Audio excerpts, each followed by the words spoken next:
DevOps मतलब CI/CD, continuous integration and continuous deployment. लेकिन किस चीज़ का? जो भी हमारी एप्लीकेशन है।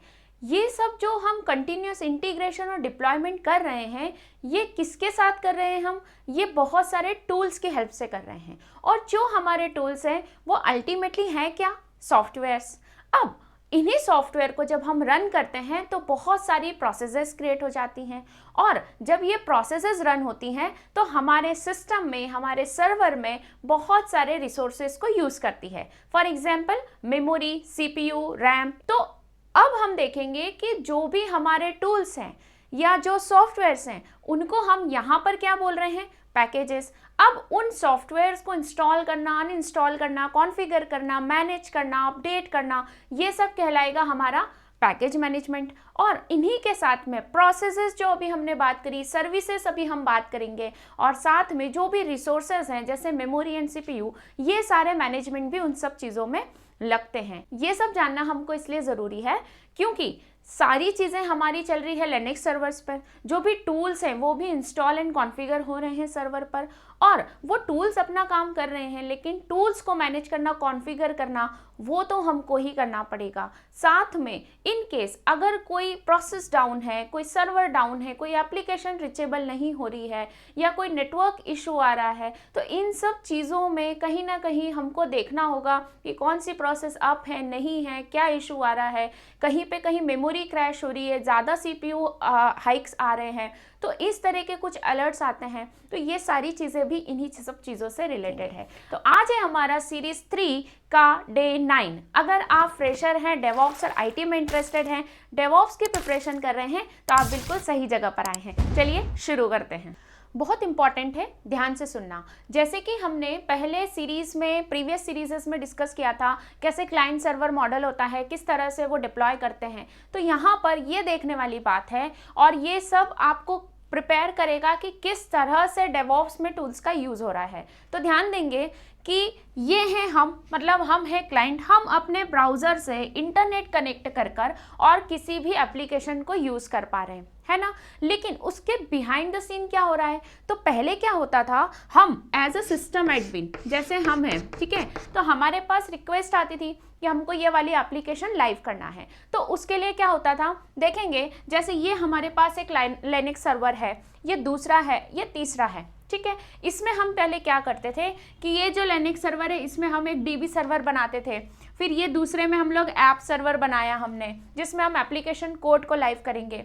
एक लिनक्स सर्वर में हम वेब सर्वर बनाते थे, जिसमें हमने अपाचे, लिनक्स, ऐसा nginx वगैरह कुछ डाल दिया, ठीक है। अब इससे होता क्या था कि पहले ये जो हमारा यहाँ पर DB है, ये एप्लीकेशन कोड है, ये तो आपस में कम्युनिकेट करते थे और इसके थ्रू यहाँ पर रिक्वेस्ट जाती थी। तो अभी क्या हुआ है कि ये वाला एरिया कुछ चेंज नहीं हुआ है, क्लाइंट को जैसे एप्लीकेशन मिलनी थी वैसी ही मिल रही है।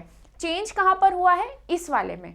तो पहले क्या होता था कि पहले जैसे हमको लिनक्स सर्वर खुद बनाना है, खुद उसको कॉन्फ़िगर करना है, फिर हम उस पर वेब सर्वर को इंस्टॉल करते थे, कॉन्फ़िगर करते थे, फिर ऐप सर्वर के लिए लिनक्स सर्वर बनाया, फिर हमने ये ऐप सर्वर को इंस्टॉल करा, कॉन्फ़िगर करा। सिमिलरली फॉर DB सर्वर, मतलब यहाँ पर सारे के सारे काम मैन्युअली हो रहे थे। उसके साथ साथ ये जो हमने एप्लीकेशंस डाली हैं, ये जो कोड डाला है, एप्लीकेशन डाली है, इनको भी मैनेज करना है, वो भी सब मैन्युअली हो रहा है। तो जब हम इनको मैनेज करते थे तो अल्टीमेटली क्या होता था कि ये होते थे कुछ हमारे पैकेजेस, इन पैकेजेस को इंस्टॉल करना, अपडेट करना और कॉन्फ़िगरेशन चेंज करना इन केस कोई रिक्वायरमेंट है। तो इस तरह से सारे काम हमारे मैन्युअली चल रहे हैं। अब जैसे हमने बात बोली कि जो हमारा डेवॉप्स का कॉन्सेप्ट है वो क्या लेकर आया? CI/CD, continuous integration and continuous deployment. तो डेवॉप्स ने क्या करा, उसने इस कोर को हटाया नहीं है। आप इसको मत लेके चलिए कि सब हट गया है। हुआ क्या है, हुआ यह है कि पहले आप ये जब सारी चीज़ें मैन्युअली कर रहे थे तो जैसे टेराफॉर्म आया, टेराफॉर्म ने बोला कि ये जो सर्वर्स हैं ये आप खुद क्रिएट मत करो, मैं यहाँ से कोड से ही आपको क्रिएट करके दे दूंगा। तो हम टेराफॉर्म का कोड लिखते हैं और वहाँ पर एक सर्वर क्रिएट हो जाता है। क्लाउड ने क्या बोला कि ये जितने भी रिसोर्सेज हैं आप अपने ऑन प्रेम में मत लेके जाइए, ऑन प्रेमाइसेस आपको मालूम होगा, आप क्लाउड से ले लीजिए। तो ठीक है, क्लाउड का काम आ गया। एनसिबल आया, उसने बोला कि आप ये जो भी चीज़ें इंस्टॉल कर रहे हो, कॉन्फ़िगर कर रहे हो, है ना, web server, app server, dB server, जो भी आप बना रहे हो, ये आप मुझे कोड में लिख कर दे दो, मैं वहाँ पर जाकर कॉन्फ़िगर करके आ जाऊँगा। तो ये एनसिबल का काम हो गया। उसके बाद में अगर हम डॉकर की बात करें तो डॉकर ने बोला कि आप ये जो इंडिविजुअली एक एक सर्वर पर एक एक चीज़ें चला रहे हो, ऐसा ज़रूरी नहीं है, एक सर्वर पे भी तीनों चीज़ें चलती थी और डिफरेंट पे भी चलती है, डिपेंड्स कितना क्या आपका एप्लीकेशन स्केल है, ठीक है। तो डॉकर जो आया, डॉकर ने बोला कि आप इंडिविजुअली मत चलाओ, इतना ज़्यादा रिसोर्सेज वेस्ट मत करो और इनको एज अ कंटेनर रन कर दो, छोटे छोटे कंटेनर्स। मतलब हमने वो वीएम वाला कॉन्सेप्ट पढ़ा था, तो उस तरह से कंटेनर्स आ गए। फिर जब ये कंटेनर्स बहुत सारे हो गए तो फिर कुबरनेटिस आया कि ठीक है, मैं इन सारे कंटेनर्स को मैनेज कर लूँगा। उसके बाद में क्या हुआ, जो CI/CD टूल है, जैसे कि जो हमारा जेंकिंस है, तो उसने क्या बोला कि यहाँ से यहाँ तक का जो भी फ्लो है, कौन सा वाला, हमारा SDLC वाला, कि बनने से लेके बिल्ड, टेस्ट से डिप्लॉय, मॉनिटरिंग तक सब कुछ मैं इंटीग्रेट करके दे दूंगा और कंटिन्यूसली करूंगा।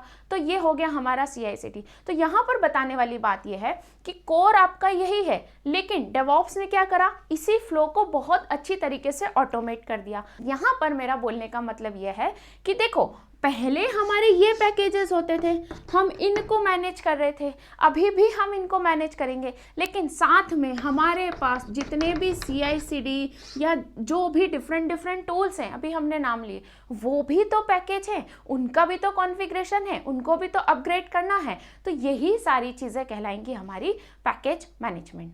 फिर अगर हम बात करते हैं कि प्रोसेसेस की, तो जैसे ये वाली चीज़ें रन होकर, जो सॉफ्टवेयर्स हैं, पैकेजेस जब रन होंगी तो हमारी बनेंगी प्रोसेसेस। सिमिलरली वो सारे टूल्स भी जब रन होंगे तो क्या बनेंगी, उनकी कुछ प्रोसेसेस। जब प्रोसेसेस बनेंगी तो उनको हमको मैनेज करना होगा, और जब डिफरेंट प्रोसेसेस को मैनेज करना रहेगा तो उसके लिए हमारे पास होती हैं सर्विसेज, ठीक है। हर एक एप्लीकेशन की कुछ सर्विसेज होती हैं, हम उन सर्विसेज के बेसिस पे उनको मैनेज कर लेते हैं। जैसे सर्विस स्टार्ट कर दी, स्टॉप कर दी, इस तरह से उसको बोला जाता है। साथ में अगर जब ये सारी चीज़ें चलेंगी तो कहाँ चलेंगी, ये सिस्टम में चलेंगी, है ना। वो सिस्टम कहीं पर भी हो, क्लाउड पे हो, ऑन प्रेम में हो, कुछ भी हो, जब ये चलेंगी तो वो वहाँ के रिसोर्सेज को यूज़ करेंगी। तो चाहे वो आपकी ये वाली एप्लीकेशन हो, ये हो, या फिर जो CI/CD का एप्लीकेशन हो, जो आपका कुबरनेटिस का पैकेज हो, कुछ भी हो, वो सब कुछ क्या करेंगे, आपके रिसोर्स को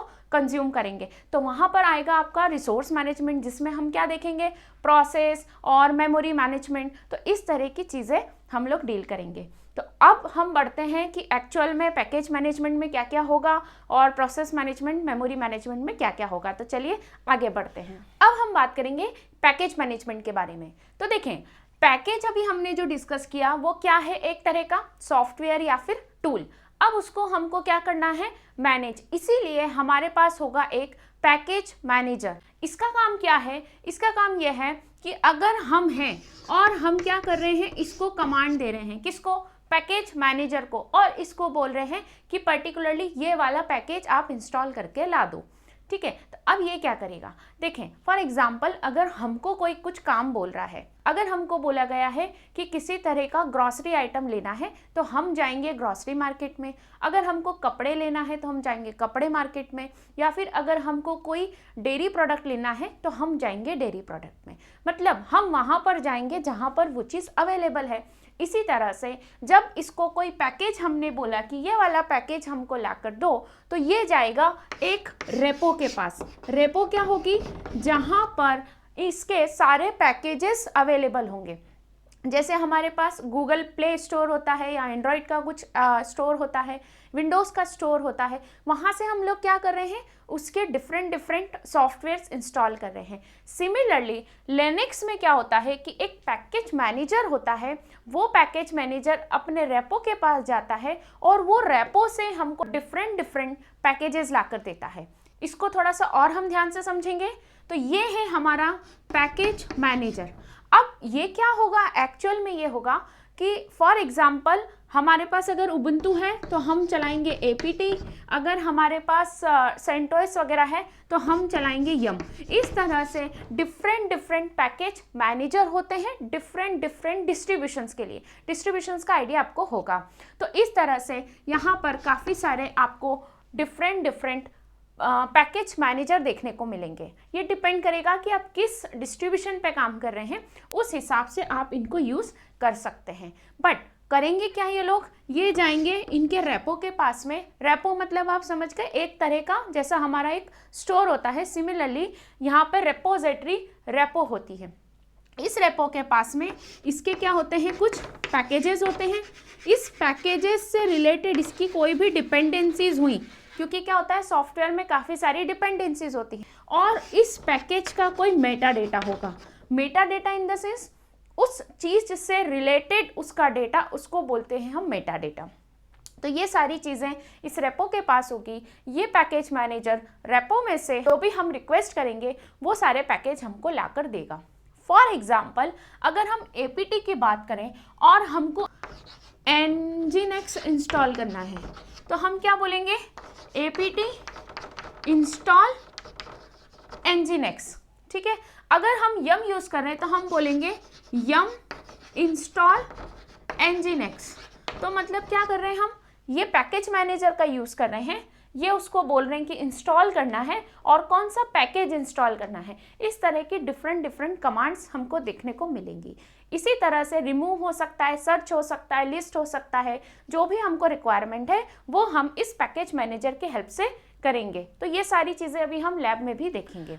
अब बात आती है प्रोसेस एंड सर्विसेज की। तो अभी तक हमने देखा कि कोई पैकेज है जिसको हमने इंस्टॉल कर लिया पैकेज मैनेजर की हेल्प से, है ना। अब जब हम इन टूल्स या सॉफ्टवेयर या किसी भी चीज़ को रन करते हैं तो वो क्रिएट होती है हमारी एक प्रोसेस, ठीक है। तो प्रोसेस क्या होगा, किसी भी चीज़ का रनिंग इंस्टेंस। अब जब भी प्रोसेस क्रिएट होगी तो इसको पहचानेंगे कैसे, तो इसीलिए हमारे पास होगा PID, प्रोसेस ID। जैसे हमने देखा था UID GID, आपने देखे होंगे पिछले लेक्चर्स। तो PID किस यूज़र ने ये चीज़ चलाई है, इसके अलावा ये कितना CPU और कितना मेमोरी यूटिलाइज कर रही है, ये सारी डिटेल हमको एक प्रोसेस के हेल्प से मिल जाती है। ये कहाँ पर काम आती है, फॉर एग्जाम्पल अगर आपका सिस्टम बहुत ज़्यादा स्लो हो गया है या फिर CPU हाइक वाला अलर्ट आया है, तो हम जाकर देख सकते हैं कि पर्टिकुलरली कौन सी प्रोसेस है जो बहुत ज़्यादा मेमोरी कंज्यूम कर रही है या फिर CPU कंज्यूम कर रही है, या फिर इसके अलावा क्या हो सकता है कि कौन सा यूज़र कौन सी प्रोसेस चला रहा है। ऐसे डिफरेंट वेरिएशंस होते हैं जहाँ पर हमको ये सारी डिटेलिंग काम आती है। अब ये सब देखने के लिए कुछ कमांड्स होती हैं, जैसे PS, टॉप, है ना। इस तरह की हम कमांड्स को अभी देखेंगे। साथ में अगर हम बात करें प्रोसेस की, तो प्रोसेस का अपना एक लाइफ साइकिल होता है। जैसे इन जनरल क्या बोलते हैं कि बर्थ हुआ है, फिर बड़ा हुआ है, फिर डाई हुआ है, फिर रिस्टार्ट हुआ है। इस तरह से प्रोसेस में भी क्या होगा कि ये स्टार्ट होगी, फिर रेडी होगी, फिर टर्मिनेट होगी। इस तरह का इसका पूरा एक लाइफ साइकिल होगा। सब कुछ हम देखने वाले हैं। साथ में अगर हम बात करते हैं टाइप्स ऑफ प्रोसेसेस की, तो प्रोसेस के क्या होते हैं, कुछ टाइप्स होते हैं। ये थोड़ा सा सुनने में फनी लगेगा, बट ये आप ध्यान रखिएगा। जैसे कुछ हो गई हमारी पेरेंट प्रोसेस, फिर हो गई चाइल्ड प्रोसेस, फिर कौन सी हो गई, ज़ॉम्बी प्रोसेस, फिर हो गई orphan process and then daemon. अब ये डिफरेंट टाइप्स की प्रोसेसेस हैं। इनको कैसे देखेंगे कि मान लो कि कोई एक ऐसी प्रोसेस, कोई चीज़ हमने एग्जीक्यूट करी, उससे एक प्रोसेस जनरेट हुई, उस प्रोसेस ने डिफरेंट अपने हिसाब से छोटी छोटी दूसरी प्रोसेसेस को क्रिएट करा, तो वो हो जाएंगी उसकी चाइल्ड प्रोसेसेस। अब क्या होगा, इन केस ऐसी कोई चाइल्ड प्रोसेस जो कि ख़त्म हो गई है, टर्मिनेट हो गई है, लेकिन इस तक उसकी इंफॉर्मेशन नहीं पहुंची है, तो वो बन जाएगी हमारी ज़ॉम्बी प्रोसेस। सिमिलरली ऐसी पेरेंट प्रोसेस जिसने कोई चाइल्ड प्रोसेस क्रिएट करी होगी, लेकिन उस केस में ये चाइल्ड वाली ही टर्मिनेट हो गई और ये वाली प्रोसेस चलती रह गई, तो वो कहलाएगी हमारी ऑर्फन प्रोसेस। सिमिलरली अगर हम डिमन प्रोसेस की बात करें, तो कुछ ऐसी प्रोसेसेस हैं जो बैकग्राउंड में हमेशा चलती रहेंगी, उनको हम बोलेंगे डिमन प्रोसेसेस। ये कहाँ पर काम आती है, जैसे हमारा क्रॉन, इसमें एक सर्विस होती है, SSH जो सर्विस होती है, इस टाइप की डिमन प्रोसेसेस होती हैं। अगर डेवॉप्स में बात करें तो मॉनिटरिंग एजेंट जो होते हैं, जिनको हम पर्टिकुलरली चाहते हैं कि वो हर एक जगह अवेलेबल रहें, बैकग्राउंड में हमेशा चलते रहें, मॉनिटरिंग करते रहें, तो वो सारे एक हमारे डिमन एजेंट, डिमन प्रोसेस की तरह काम आएंगे। यहाँ तक कि हमारी बात हुई प्रोसेस की। अब सर्विसेज क्या होती हैं? तो ऐसी प्रोसेसेस जो हमेशा चल रही हैं, बैकग्राउंड में हमेशा चलती जा रही है, बहुत लंबे टाइम तक चल रही हैं, इन सब को कहते हैं हम सर्विस। और जनरली हम जितने भी हमारी एप्लीकेशन है, सॉफ्टवेयर्स हैं, टूल्स हैं, उनको सर्विसेज के बेसिस पे ही हम लोग मैनेज करते हैं। तो अब अगर बात करती हूँ मैं सर्विस को मैनेज करने की, तो हमारे पास फिर से आ जाएगा सर्विस मैनेजर। अब यहाँ पर सर्विस मैनेजर क्या होगा? जिस तरह से हमारे पास पैकेज मैनेजर था, ऐसे ही यहाँ पर सर्विस मैनेजर होता है एक, जिसको हम बोलते हैं सिस्टम डी। ये सिस्टम डी क्या करता है? ये हमारे सिस्टम की डिफरेंट सर्विसेज को मैनेज कर रहा है। लेकिन वो कैसे मैनेज करेगा? तो उसके लिए कुछ कमांड्स होंगी जो कि स्टार्ट होंगी आपकी सिस्टम CTL से। ओके, तो यहाँ पर हम कैसे मैनेज करेंगे? System CTL start nginx, system CTL stop nginx, restart nginx, इस तरह की कमांड्स आपको देखने को मिलेंगी। कई बार सिस्टम CTL और उसके बाद में आपका जो है पैकेज एंड देन स्टार्ट, इस तरह के कॉम्बिनेशंस भी होते हैं, that also depend on the distributions. तो ये सारा आइडिया अब आपको हो चुका है। अब हमारा एक लास्ट टॉपिक बचता है मेमोरी का, उसको भी हम थोड़ा सा देख लेते हैं। तो ये अपने आप में बहुत लेंदी और बड़ा टॉपिक है, लेकिन यहाँ पर हम सिर्फ उतना देखेंगे जो अभी हमारे लिए रिक्वायर्ड है। तो अगर मोटे तौर पर देखें तो हमारे पास क्या है? हार्ड डिस्क है, जिसको हम मेनली बोलेंगे स्टोरेज, है ना। तो यहाँ पर हम लोग क्या स्टोर कर रहे हैं? लॉग्स हुआ, एप्लीकेशन कोड हुआ, या जो भी हमारी कॉन्फ़िगरेशन है, सारी चीज़ें हमने यहाँ पे स्टोर कर रखी है। लेकिन अभी हमने जो बात करी प्रोसेसेस की, एग्जीक्यूशन की, तो जितनी भी प्रोसेसेस है, एग्जीक्यूशंस चल रहे हैं, वो सारे हमारे चलते हैं रैम में। और रैम जो है वो बहुत फास्टेस्ट मेमोरी है, ये तो हम सबको पता है। स्टोरेज जो हमारा हार्ड डिस्क है वो थोड़ा सा कंपैरेटिवली स्लो होगा, तो इसकी बात अभी हम नहीं कर रहे हैं। अगर हम बात करते हैं रैम की, तो रैम में यहाँ पर यह है कि सबसे फास्टेस्ट होगा और सारे एग्जीक्यूशंस हमारे रैम में होंगे। लेकिन जैसे हर चीज़ का कहीं ना कहीं एक बैकअप प्लान होता है, वैसे ही रैम के और इसके बीच में क्या होता है? एक होता है हमारा स्वैप स्पेस। अब ये क्या होता है? इस हार्ड डिस्क से ही थोड़ा सा पोर्शन लेकर हम एक स्वैप फाइल बना देते हैं, इसको बोलते हैं स्वैप फाइल, ठीक है। तो इसका थोड़ा सा पोर्शन लेके हमने एक स्वैप स्पेस यहाँ पे बनाया हुआ है। अब इसका क्या काम है? ऐसा होता है कि जब यहाँ पर बहुत ज़्यादा एग्जीक्यूशंस हो जाते हैं, रैम जब फुल होने लगती है, रैम के पास जगह नहीं होती है, तो वो क्या उसके पास ऑप्शन होता है कि या तो वो एकदम से सारी चीज़ें क्रैश कर दें और सिस्टम को क्रैश कर दें। इससे बचने के लिए वो अपनी प्रोसेसेस को स्वैप की हेल्प से शिफ्ट करके और एग्जीक्यूट करने की कोशिश करती है। मतलब जो हमारा रैम का एक बैकअप प्लान बोल लो, तो वो होता है हमारा स्वैप। अब क्या होता है? अगर हमारे पास स्वैप कंज्यूम होने लग जाए, स्वैप यूज़ होने लग जाए, वहाँ पर हमको देखना होगा कि मतलब है ना, सर्वर क्रैश होने के या फिर सिस्टम को कुछ प्रॉब्लम होने के, प्रोसेसेस अननेसेसरी एकदम से एग्जिट होने, टर्मिनेट होने, ये सारे चांसेस बढ़ जाते हैं। तो कब यूज़ हो रहा है, अगर ये बढ़ तो नहीं रहा है, स्वैप से रिलेटेड कुछ हमें अलर्ट्स तो नहीं आ रहे हैं, क्योंकि ये सारी चीज़ें ही डिपेंड करेंगी कि आपका सर्वर प्रॉपरली चल रहा है, एग्जीक्यूट हो पा रहा है या नहीं। अदरवाइज जब भी हमको यहाँ पर मेमोरी में, स्वैप में कुछ भी इश्यूज आएंगे, तो वो एबनॉर्मल सा बिहेव करने लगेगा। तो ये सारी चीज़ें भी हमको यहाँ पर मैनेज करनी होती है। इसके लिए कुछ कमांड्स होंगी, जैसे हो गया आपका free-m या फिर VM state, इस तरह की कुछ कमांड्स होंगी जो कि हमें मेमोरी के बारे में इंफॉर्मेशन देगी। तो यहाँ तक हमने बहुत सारी चीज़ें कॉन्सेप्ट वाइज डील कर ली है, हम इसका प्रैक्टिकल करने वाले हैं। मिलती हूँ आपसे अगले वीडियो में, तब तक के लिए